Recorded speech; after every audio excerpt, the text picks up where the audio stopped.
एक तरफ पूरा देश 22 जनवरी को रामलला के स्वागत की तैयारियों में लगा हुआ है, दूसरी तरफ इंडी वाले अभी भी इसी कोशिश में लगे हुए हैं कि कैसे राम मंदिर की प्राण प्रतिष्ठा रोकी जाए। इस पर रोक लगाने के लिए बाकायदा ये 3 तर्क भी दिए जा रहे हैं। 1. अधूरे राम मंदिर की प्राण प्रतिष्ठा की जा रही है, तो 22 जनवरी को ही क्यों जरूरी था? 3. चुनाव की वजह से भाजपा जल्दी जल्दी प्राण प्रतिष्ठा कर रही है।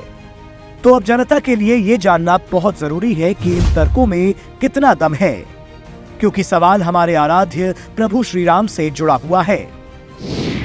तो पहला तर्क है अधूरे मंदिर की प्राण प्रतिष्ठा।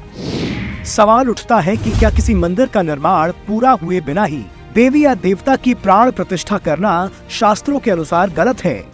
तो जवाब है नहीं, क्योंकि ऐसा नहीं है कि पहली बार देश में किसी मंदिर का बिना निर्माण कार्य पूरा हुए ही प्राण प्रतिष्ठा की जा रही है। इससे पहले भी कई बड़े मंदिरों की प्राण प्रतिष्ठा ऐसे ही की जा चुकी है। उदाहरण के लिए 12 ज्योतिर्लिंगों में शामिल सोमनाथ मंदिर को ही ले लीजिए। 11 मई 1951 को कांग्रेस के शासनकाल में ही राष्ट्रपति डॉक्टर राजेंद्र प्रसाद ने इस मंदिर की प्राण प्रतिष्ठा की थी, इसलिए क्योंकि पीएम नेहरू ने तुष्टीकरण की राजनीति के चक्कर में सोमनाथ मंदिर जाने से मना कर दिया था। राजेंद्र प्रसाद ने जब प्राण प्रतिष्ठा की तब सोमनाथ मंदिर का निर्माण अधूरा था। ये पूरी तरह बनकर तैयार हुआ 13 मई 1965 को, यानी कि करीब 14 साल बाद। तो अगर ये गलत है तो कांग्रेस ने इस पाप को कैसे अपनी सरकार में होने दिया था, और अगर नहीं तो यानी कि आज भी ठीक हो रहा है। मोदी विरोधियों का दूसरा तर्क है 22 जनवरी को ही प्राण प्रतिष्ठा क्यों? दरअसल 22 जनवरी की ही तारीख इसलिए चुनी गई है क्योंकि इस दिन शुभ योग बन रहे हैं। अभिजीत मुहूर्त, सर्वार्थ सिद्धि योग, अमृत सिद्धि योग और रवि योग। धार्मिक मान्यताओं के मुताबिक श्री राम का जन्म इन्हीं शुभ मुहूर्त के दौरान हुआ था, इसलिए अयोध्या में राम मंदिर की प्राण प्रतिष्ठा के लिए 22 जनवरी का दिन चुना गया है। लेकिन सनातन को डेंगू मलेरिया समझने वाले विरोधियों को ये बात कहां समझ आने वाली है। इनका तीसरा तर्क है चुनाव की वजह से भाजपा जल्दी कर रही है। लेकिन सवाल उठता है कि अगर भाजपा चुनाव की वजह से जल्दी जल्दी प्राण प्रतिष्ठा कर रही होती तो अभी क्यों करती?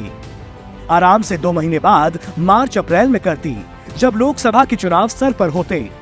तब तो शायद बीजेपी को और ज्यादा फायदा मिलता।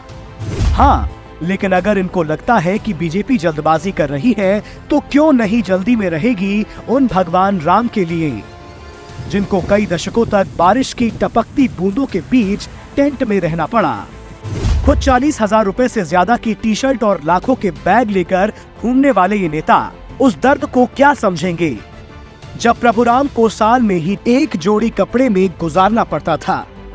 यही नहीं, खुद पीएम आवास से भी बड़े घर में रहने वाले कांग्रेसी उन प्रभु श्री राम के दर्द को क्या समझेंगे, जिनको 28 साल तक उस तीरपाल में रहना पड़ा, जिसे बदलने तक के लिए कोर्ट से आदेश लेना पड़ता था। इसलिए इन राम विरोधियों को अगर लगता है कि भाजपा जल्दी में है तो हाँ है जल्दी में, क्योंकि देश के 100 करोड़ से ज्यादा हिंदू अब और अपने आराध्य को टेंट में नहीं देख सकते।